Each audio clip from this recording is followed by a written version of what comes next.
केंद्रीय मंत्रिमंडल के मेरे साथी अश्विनी वैष्णव जी, राजीव चंद्रशेखर जी, जिपे के आउटगोइंग चेयर जापान के मिनिस्टर हिरोशी योशिदा जी, मेंबर कंट्रीज के अन्य मिनिस्टर्स, अन्य महानुभाव, देवी और सज्जनों, ग्लोबल पार्टनरशिप और आर्टिफिशियल इंटेलिजेंस समिट में मैं आप सभी का स्वागत करता हूं। मुझे खुशी है कि अगले साल भारत इस समिट की अध्यक्षता करने जा रहा है। ये समिट एक ऐसे समय हो रही है जब एआई को लेकर पूरी दुनिया में बहुत बड़ी डिबेट छिड़ी हुई है। इस डिबेट से पॉजिटिव और नेगेटिव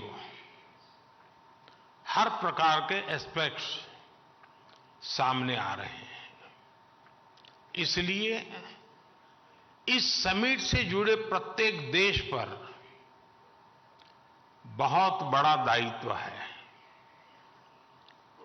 बीते दिनों में मुझे अनेक पॉलिटिकल एंड इंडस्ट्री लीडर से मिलने का अवसर मिला है। मैंने उनसे मुलाकात में भी इस समिट की चर्चा की है। एआई के प्रभाव से वर्तमान और आने वाली पीढ़ियां कोई भी छूटी नहीं है। हमें बहुत सतर्कता के साथ, बहुत सावधानी के साथ आगे बढ़ना है। और इसलिए मैं समझता हूं इस समिट से निकले विचार, इस समिट से निकले सुझाव पूरी मानवता की जो मूलभूत मूल्य है उसकी रक्षा और उसको दिशा देने का काम करेंगे।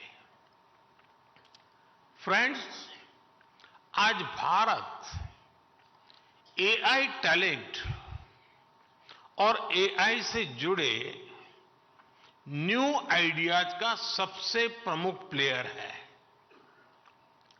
भारत के युवा tech experts, researchers AI limits को एक्सप्लोर कर रहे हैं। भारत में हम एक बहुत ही जोश से भरी हुई एआई इनोवेशन स्पिरिट देख रहे हैं। यहां आने से पहले मुझे एआई एक्सपो में जाने का अवसर मिला। आर्टिफिशियल इंटेलिजेंस कैसे जीवन बदल सकती है, ये हम इस एक्सपो में देख सकते हैं। युवा एआई इनिशिएटिव के तहत चुने गए युवाओं के आइडियाज को देखकर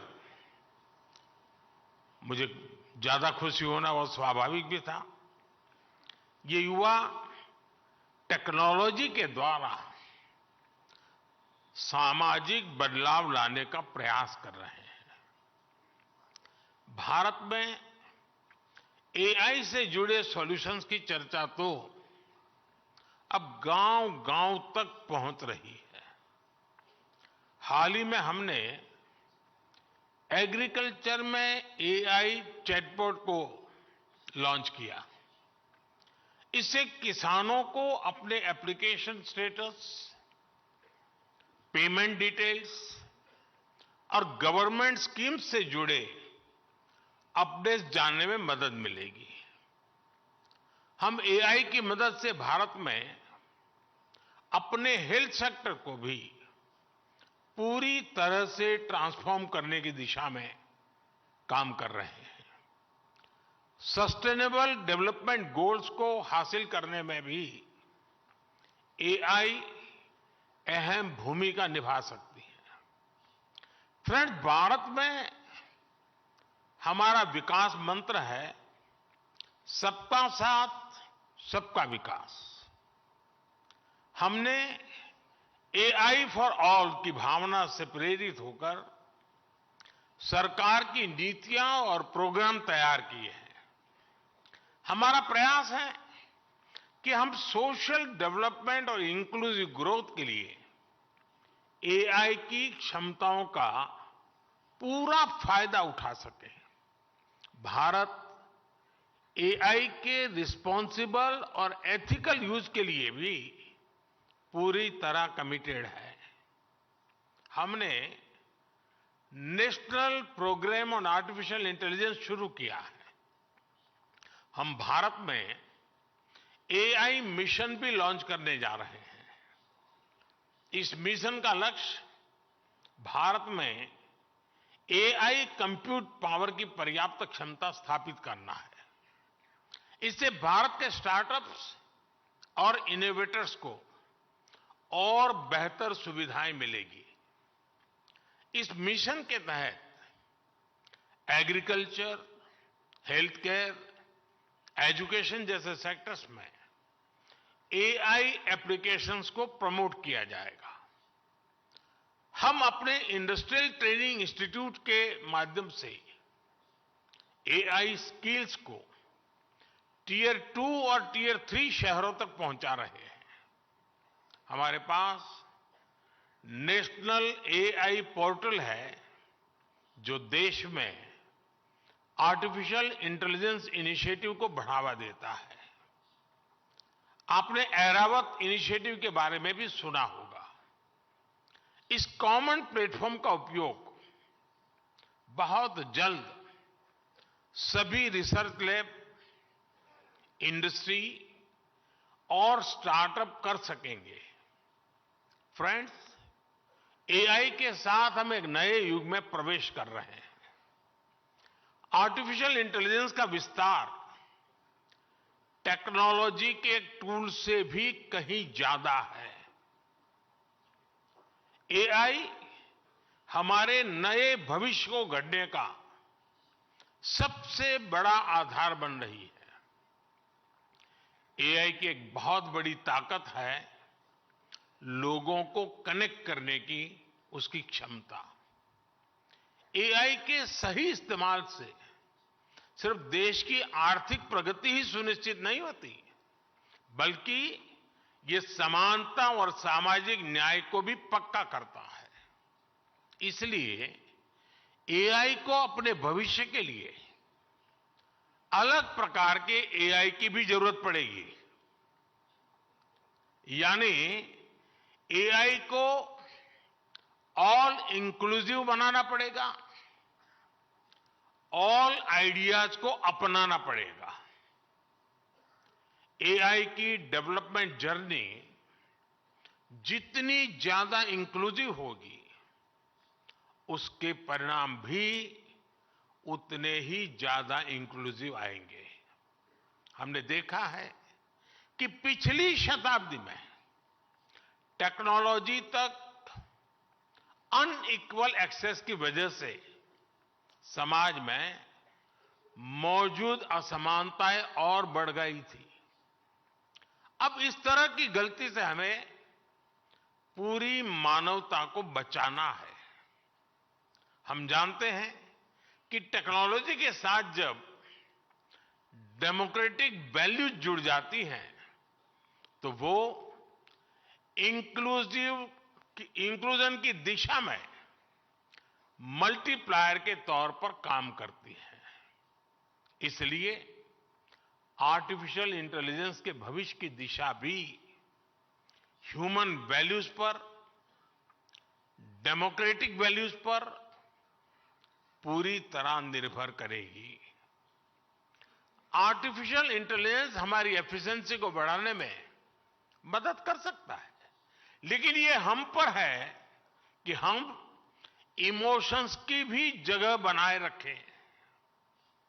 आर्टिफिशियल इंटेलिजेंस हमारी इफेक्टिवनेस को बढ़ा सकती है, लेकिन ये हम पर है कि हम अपने एथिक्स को भी बनाए रखें। इस दिशा में ये मंच विभिन्न देशों के बीच सहयोग बढ़ाने में मदद कर सकता है। फ्रेंड्स, किसी भी सिस्टम को सस्टेनेबल बनाने के लिए उसे ट्रांसफॉर्मेटिव, ट्रांसपेरेंट और ट्रस्टेड बनाना पड़ता है। इसमें कोई संदेह नहीं कि एआई ट्रांसफॉर्मेटिव तो है ही, लेकिन ये हम पर है कि हम इसे ज्यादा से ज्यादा ट्रांसपेरेंट बनाएं। अगर हम इस्तेमाल हो रहे डेटा और एल्गोरिदम को ट्रांसपेरेंट और फ्री फ्रॉम बायस बना सके तो एक अच्छी शुरुआत होगी। हमें दुनिया भर के लोगों को यह यकीन दिलाना होगा कि एआई उनके लाभ के लिए है, उनके भले के लिए है। हमें दुनिया के विभिन्न देशों को ये भी विश्वास दिलाना होगा कि इस टेक्नोलॉजी की विकास यात्रा में किसी को भी पीछे नहीं छोड़ा जाएगा। एआई पर ट्रस्ट तब बढ़ेगा जब एआई से जुड़े एथिकल, इकोनॉमिक और सोशल कंसर्न्स पर ध्यान दिया जाए।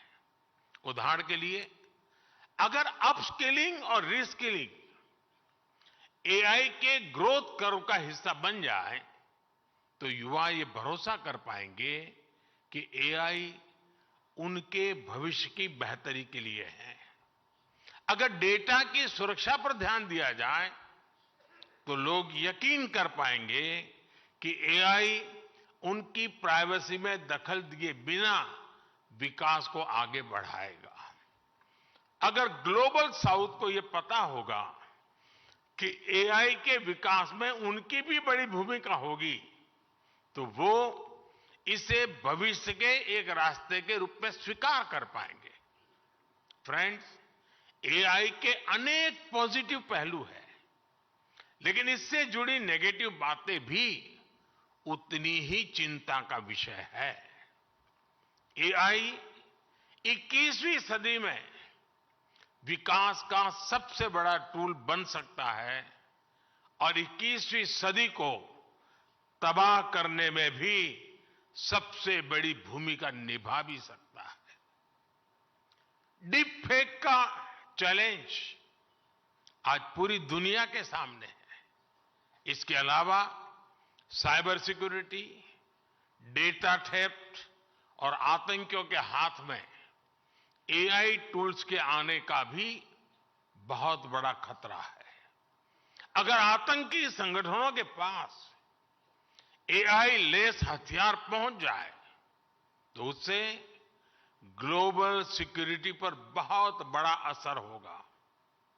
हमें इस विषय पर चर्चा करके एक ठोस प्लान तक पहुंचने की जरूरत है कि कैसे एआई के गलत इस्तेमाल को रोका जाए।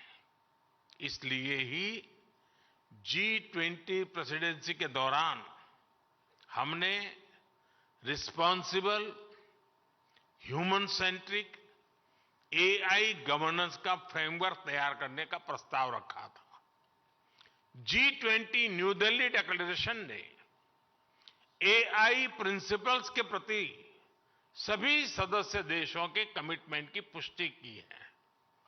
सभी सदस्यों में एआई के उपयोग से जुड़े खतरों को लेकर एक अंडरस्टैंडिंग थी।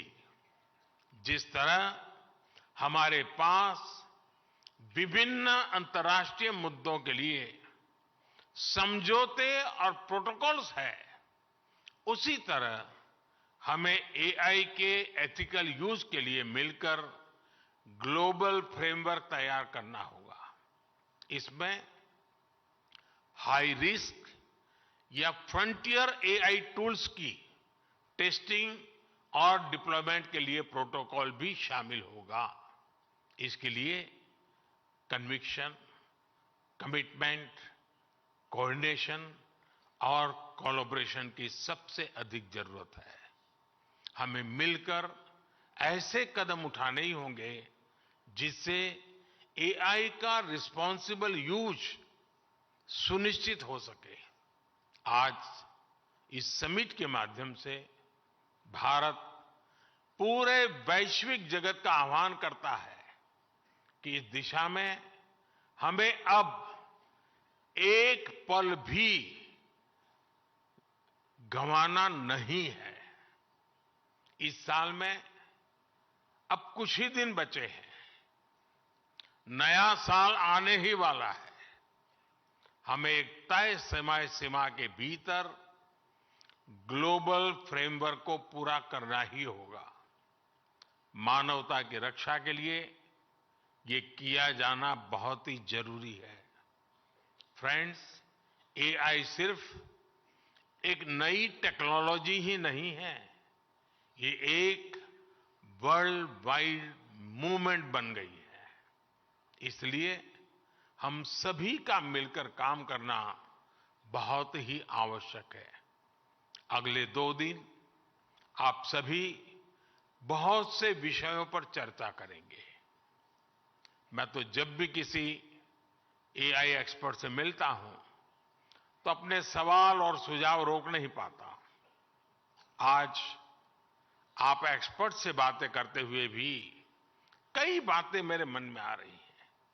हमें ये सोचना होगा कि एआई जनरेटेड इंफॉर्मेशन की क्रेडिबिलिटी को कैसे बढ़ाया जा सकता है। ऐसे क्या डेटा सेट्स हो सकते हैं जिनके उपयोग से हम एआई टूल्स को ट्रेन और टेस्ट कर सकें। किसी एआई टूल को मार्केट में रिलीज करने से पहले कितना टेस्ट करना चाहिए, इस पर भी जरूर सोचना चाहिए। क्या हम कोई सॉफ्टवेयर वाटरमार्क इंट्रोड्यूस कर सकते हैं जो ये बताएं कि ये इंफॉर्मेशन या प्रोडक्ट एआई जनरेटेड है। इससे जो व्यक्ति एआई जनरेटेड इंफॉर्मेशन का इस्तेमाल करेगा उसे उसकी लिमिटेशंस के बारे में पता रहेगा। एक बात मैं भारत में केंद्र सरकार और राज्य सरकार के दिग्गजों से भी कहूंगा, सरकारों के पास योजनाओं से जुड़ा विभिन्न तरह का डेटा होता है। इसका उपयोग एविडेंस बेस्ड डिसीजन मेकिंग में कैसे कर सकते हैं? क्या हम ऐसे डेटा का एआई टूल को ट्रेन करने में उपयोग कर सकते हैं? क्या हम एक ऐसा ऑडिट मैकेनिज्म स्थापित कर सकते हैं जिसमें एआई टूल्स को उसकी क्षमता के आधार पर रेड, येलो या ग्रीन में कैटेगराइज किया जा सके? क्या हम एक इंस्टीट्यूशनल मैकेनिज्म स्थापित कर सकते हैं जो रेजिलिएंट एम्प्लॉयमेंट को सुनिश्चित करे? क्या हम standardise global AI education curriculum ला सकते हैं? क्या एआई ड्रिवन फ्यूचर के लिए लोगों को तैयार करने के स्टैंडर्ड तय कर सकते हैं? ऐसे अनेक सवालों पर सरकार से जुड़े लोग और आप सभी एक्सपर्ट्स जरूर विचार करें। फ्रेंड्स, आप जानते हैं कि भारत में सैकड़ों भाषाएं बोली जाती हैं, हजारों बोलियां हैं। डिजिटल इंक्लूजन को बढ़ाने के लिए एआई की मदद से स्थानीय भाषा में डिजिटल सर्विसेज कैसे उपलब्ध कराई जा सकती हैं, इस बारे में भी सोचें। जो भाषा अब नहीं बोली जाती उसे एआई की मदद से कैसे रिवाइव किया जा सकता है, इस पर भी काम करें। संस्कृत भाषा का नॉलेज बेस और लिटरेचर बहुत समृद्ध है, उसे एआई की मदद से कैसे आगे बढ़ाया जा सकता है, इस पर भी सोचें। एआई की मदद से वैदिक मैथमेटिक्स के मिसिंग वॉल्यूम्स को क्या फिर से जोड़ा जा सकता है, इस बारे में भी प्रयास किया जाना चाहिए। फ्रेंड्स, मुझे विश्वास है कि ये समिट आइडियाज एक्सचेंज करने का बेहतरीन अवसर उपलब्ध कराएगी।